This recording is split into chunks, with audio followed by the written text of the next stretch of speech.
where do we put the European institutions? Well, I think the best way in terms of their role in external relations and conflict prevention and management, I think the easiest, simpler way to do it is to see European countries as being at the center of a number of circles.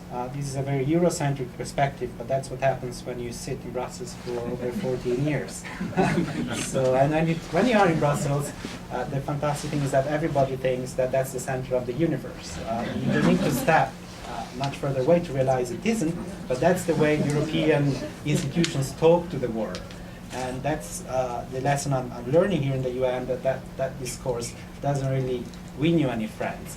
But it's very easy to just conceptualize the way in which European institutions work if you just see that as, first of all, it's the collection of the 27 member states. I mean, the European Union itself is the result of war, is an attempt, whether you see it ideologically or not, idealistically or not, or whether you see the self-interest of the member states, but it is an attempt at preventing war, preventing conflicts on the continent. And as such, it's also an arena for a number of conflict resolutions within the 27. That's the daily job of the European institutions. That's what we do all the time. The conflicts can be about anything, can be the usual disputes that arise from the internal market. They can be more complicated.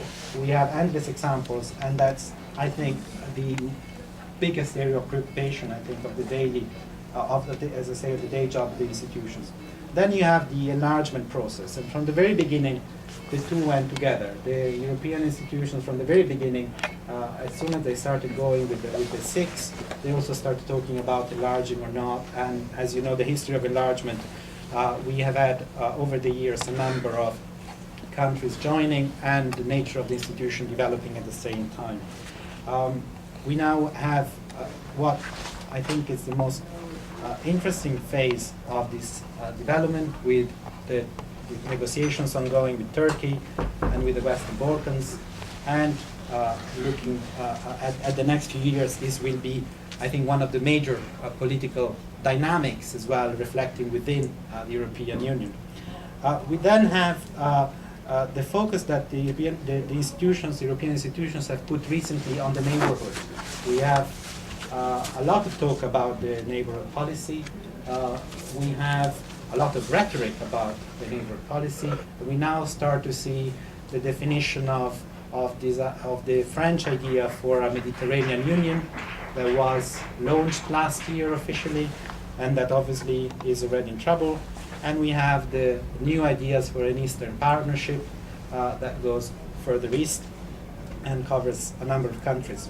So again, this is the location. We then have the wider world, and we have a number of strategic partners, including mainly the US, Brazil, China, with all the economics and politics attached to that partnership, and the rest of the world in terms of involvement of the European Commission, the European Union, in Africa, in Asia, with development and with cooperation, but also with political dialogue.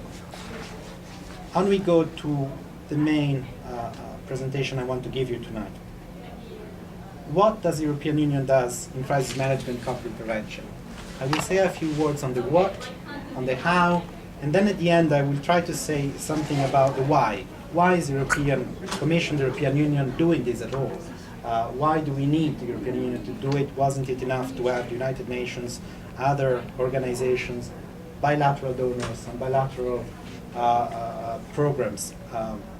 And I will try to give some answers, but I'll be interested to then maybe discuss more with you the ways in which you see, you perceive the action of the European Union in this area.